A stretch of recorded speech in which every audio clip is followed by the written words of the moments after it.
सुख, समृद्धी आणि विविधतेने नटलेला जणू एक स्वर्ग. देवानेही तन्मय होऊन बनविला असेल हा रम्य निसर्ग. राने, वने, पशु, पक्षी, समुद्र किनारे मिळूनही बनले आहे हे सर्व. सारे काही समावलेला जणू माझा कोकण हा एक स्वर्ग. आणि अशा स्वर्गाची भ्रमंती करीत आपण निघालो गणपतीपुळेहून कुणकेश्वरच्या दिशेने. आणि तुम्हाला पण जर या स्वर्गाचा आनंद घ्यायचा असेल, त्या स्वर्गातील विहंगमय दृश्ये, सुंदर दृश्ये बघायची असतील तर आपली व्हिडिओ पूर्ण बघा.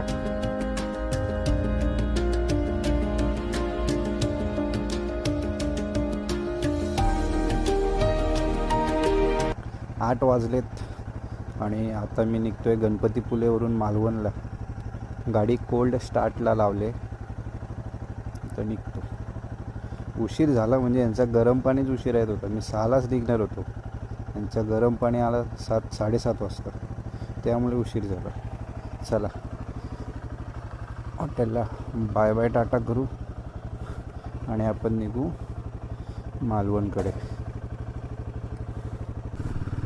Hello everyone, welcome back to another video.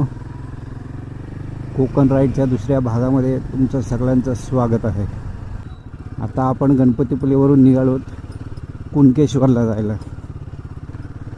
आपला पहिला भाग तुम्ही बघितला असेल, खोपोली ते गणपतीपुळे. तर दुसरा भाग पण तुम्ही बघा नक्कीच. खूप सुंदर असे दृश्य तुम्हाला मी दाखवणार आहे. आता आपण जाणार आहोत आरेवारे लक्ष व्ह्यू रत्नागिरीकडून कुणकेश्वरला. Just look at the road. Even in winter, पावसाला पण नाही आहे, पण हिरवीगार झाडं आहेत. कारण आपल्या उजव्या बाजूला आहे पूर्णपणे समुद्र, अथांग महासागर. ही झाडी नसती ना, क्लिअर दिसला असता सगळा समुद्र. ह्या रोडच्या जर्नीला तोडच नाही, कॉम्पिटिटरच नाही आहे दुसरा कोणता रोड. बघा ना यार,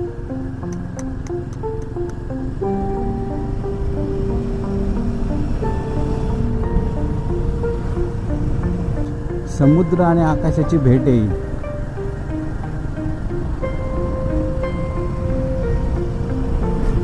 कधी अशा ठिकाणी गेलात की जिथे तुम्ही हरवून गेलात? एक अशी जागा जिथून परत येण्याची इच्छाच होत नाही आणि तिथल्या सुंदरतेने तुमचे मनही भरणार नाही.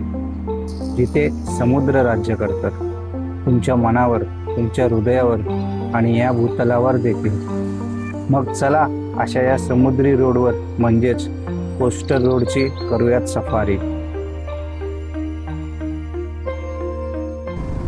आज आपल्याला टोटल 700 किलोमीटरची जर्नी पार करायची आहे. म्हणजे आता गणपतीवरून निघालोत आपण, कुणकेश्वरपर्यंत जाणार आणि कुणकेश्वरवरून मग मालवणला जाणार. मालवणवरून आपल्या घरी खोपोलीला आजच जायचं आहे आपल्याला. बघू कसं आता वेल बिल काय. जर असं वाटतंय उशीर होईल तर एखादा स्पॉट आपण कमी करू. आजचा ब्लॉग येतो एक पार्टमध्ये दाखवायचा की 2 पार्ट करायचे? जास्त मोठी जर व्हिडिओ होत असेल तर 2 पार्ट करेल, आणि नेमकीच होत असेल तर मग एकच पार्टमध्ये तुम्हाला कुणकेश्वर, मालवण वगैरे ते सगळं एकाच पार्टमध्ये दाखवेल. तुम्हाला खूप मजा येणार आहे. भले 1 पार्ट होऊ नाही तर 2 पार्ट होऊ दे, तुम्हाला बघायला खूप मजा येणार आहे. त्यामुळे स्टे ट्यून. आणि चॅनलला अजून जर सबस्क्राईब केलं नसेल ना तुम्ही, तर नक्की जाऊन सबस्क्राईब करा. अशा आणखीन भारी भारी ब्लॉग्स आपले येणार आहेत. आणि तुम्ही बघितलं असेल तर दुसऱ्यांना पण दाखवा, म्हणजे शेअर करा. बघा ना काय मुलांची सहल निघाली, ते खूप एन्जॉय करत असतील. लहानपण ते लहानपण असतं. हे बघा आईला, बाबा रे काय जबरदस्त.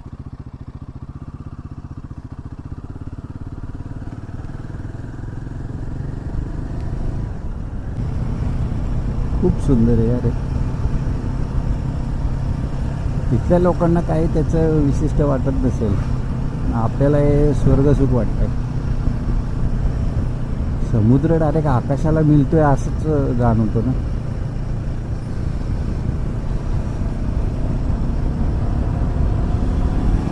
काजीर भाटी पूल. ओके, फोटोशूट चालू आहे.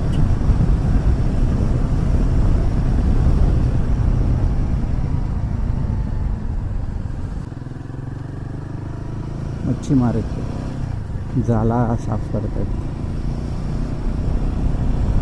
इकडच्या लोकांचा प्रमुख उत्पादनाचा स्रोत म्हणजे मासेमारीच आहे. मासेमारी हे नारळच नाही एवढं, पण मला वाटते 75 ते 80% उत्पादन त्यांचं हे मासेमारीतूनच हे होत असेल. घावणा मिळेल हो, वा घावण्याचा स्पेशल बोर्ड. हां, तसंही मिळत नाही कुठेच हॉटेलमध्ये वगैरे. आज आपल्याला कुठेच स्टे नाही करायचा. आज स्टेला डायरेक्ट आपल्या घरी. नेवरे ढोकमले, कोतवडे ढोकमले, काय ते नेवरे ढोकमले, कोतवडे ढोकमले. आपली कुपली अशी खालची कुपली वरची कुपली, कसं आहे त्यांचं. वारे गाव आहे हा, आणि त्याचा समुद्रकिनारा म्हणजे बीच आपल्या उजव्या बाजूला आहे, जो फेमस आहे आरे वारे समुद्रकिनारा तो. वाव,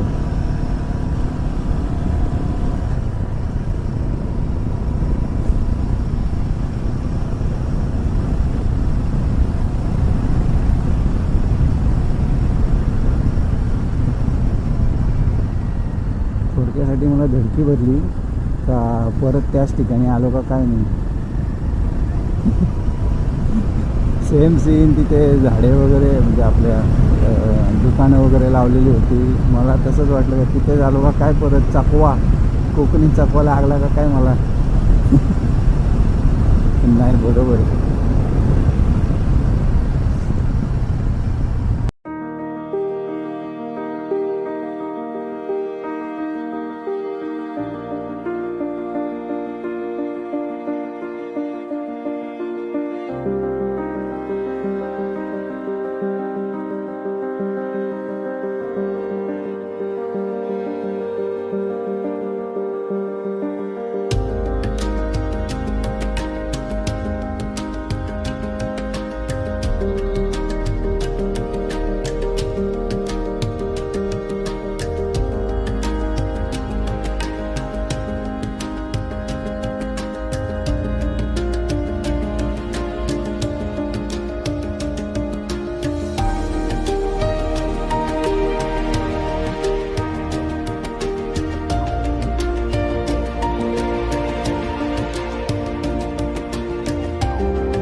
इथल्या प्रत्येक टर्नवरती एक वेगळंच सुंदरता आहे.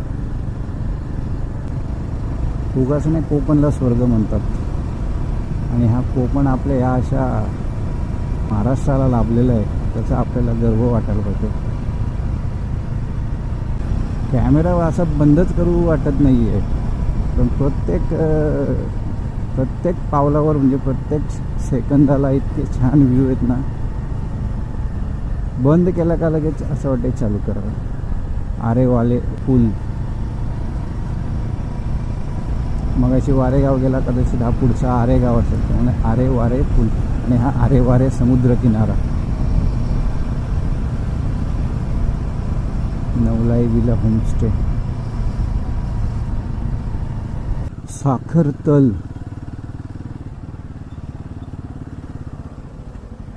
कोकण हे ठिकाण असं आहे ना, एखाद्याला जर त्याची ओढ लागली ना तर तो कोकणात त्याला कधीच कंटाळत नाही. सारखा कोकणात येतो तो, सारखा येतो बोलण्यापेक्षा कोकण बोलवतो. एकदा तुम्ही जाऊन आलात ना, सारखा जाणार तुम्ही. रत्नागिरी 6 किलोमीटर, पावस 22. हा आहे आडीफाटा.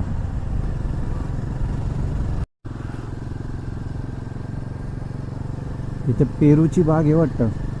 पेरू तयार झाल्यावर म्हणजे पिकल्यावर कसा वास येतो, असा वास पसरलाय सगळीकडे. हा हा हा.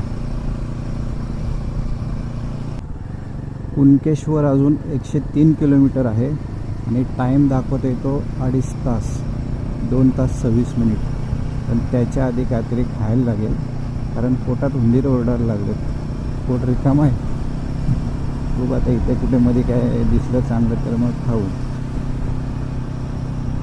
खाल्लं नाही तर डोका चालणार नाही, ताकद येणार नाही अंगामध्ये आणि मग कंटाळेल गाडी चालवून. त्यामुळे पहिले खायला लागणार आहे मला काहीतरी. रत्नागिरीमध्ये आलोत आणि रत्नागिरीचा बस स्थानक बघा तुम्ही. हां, याला आपल्या इकडचे रेल्वे स्टेशन पण एवढे भारी नाही आहेत, बस स्थानक तर सोडूनच दे. खूप सुंदर शहर आहे रत्नागिरी. सीलिंग आहे रत्नागिरीचा.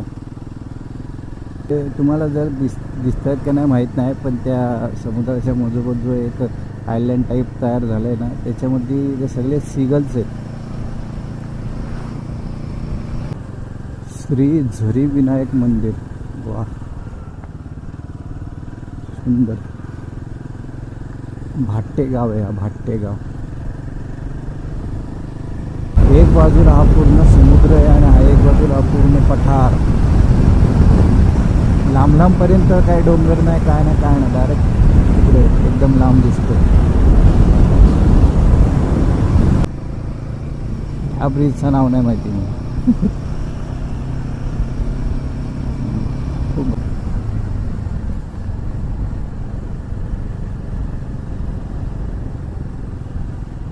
लॉंग ड्राईव्हला जेव्हा जातो ना आणि असा खुला रोड भेटतो, तेव्हा मग क्रूज कंट्रोलची आठवण येते. आपल्या हिमालयनला क्रूज कंट्रोल नाही आहे, असं KTMच्या 390 ॲडव्हेंचरला क्रूज कंट्रोल आहे. द्यायला पाहिजे होता खरं तर रॉयल एनफिल्डने या गाडीला पण क्रूज कंट्रोल. टुरिंग बाईक आहे, लॉंग डिस्टन्स ट्रॅव्हल करतात या गाडीला घेऊन, त्यामुळे तो फीचर द्यायला पाहिजे होतं. कदाचित फ्युचरमध्ये आता जेव्हा ते नवीन बाईक लॉन्च करतील, म्हणजे हिचाच अपडेट व्हर्जन किंवा 750ची लॉन्च करणार तिला क्रूज कंट्रोल देतील आणि दिलाच पाहिजे. क्रूज कंट्रोल असला ना का कसा लॉंग ड्राईव्हला थोडंसं रिलॅक्स वाटतो रायडरला, आराम मिळतो हाताला पण. या भागामध्ये सगळ्या प्रकारचा रानमेवा आहे. आता मी बघत आलो ना झाडे, आंब्याची बाग आहे, काजूची बाग आहे, करवंद आहे, तर जांभूळ आहे, पूर्ण बागा आहेत स्पेशल. प्रत्येकाची जागा आहे, त्या जागेला त्यांनी काठ बांधून आंब्याची बाग, मस्त.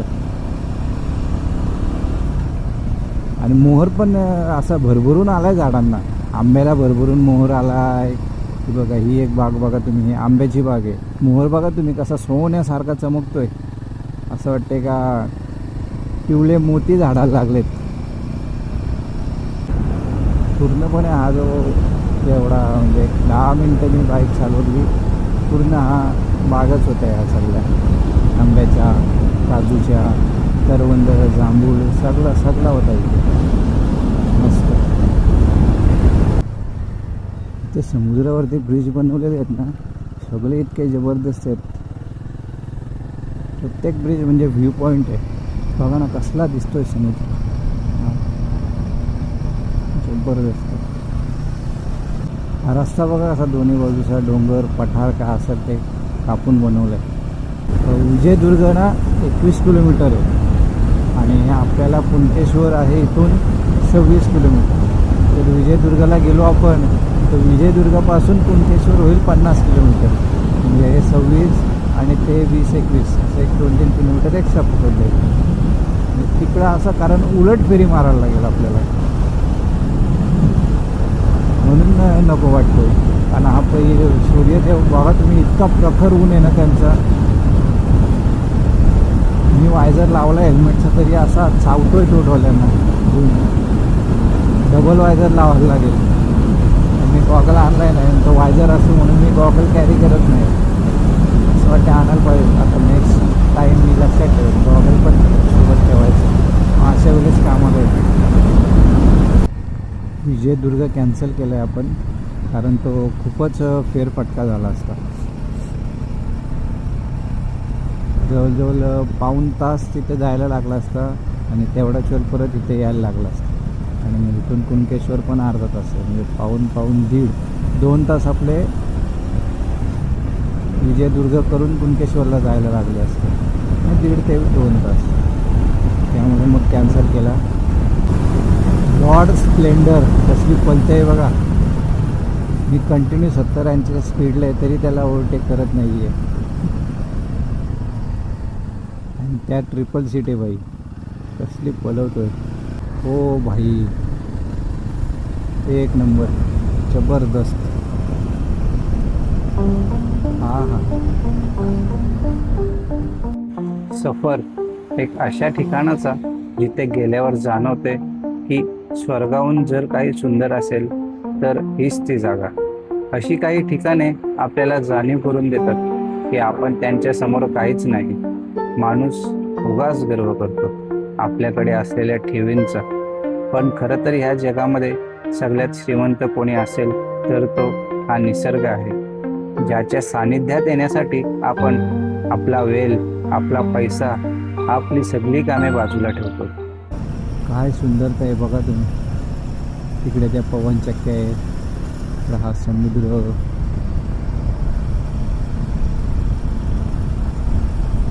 एन्जॉय करतात मित्र आले तरी.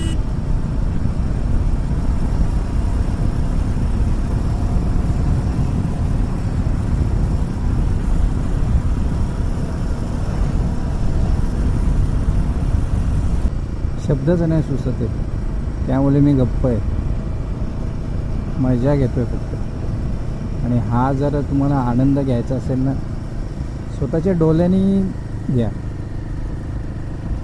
कॅमेऱ्यामधून तुम्हाला इतका सुंदर दिसत नसेल, पण जेव्हा तुम्ही स्वतःच्या डोळ्याने बघाल ना, हा हा हा.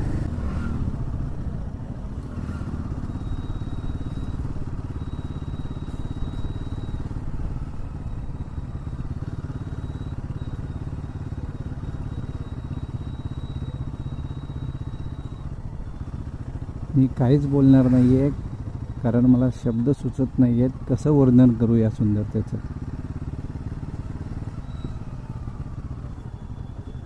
आपण आलो कुणकेश्वर मंदिराच्या इथे.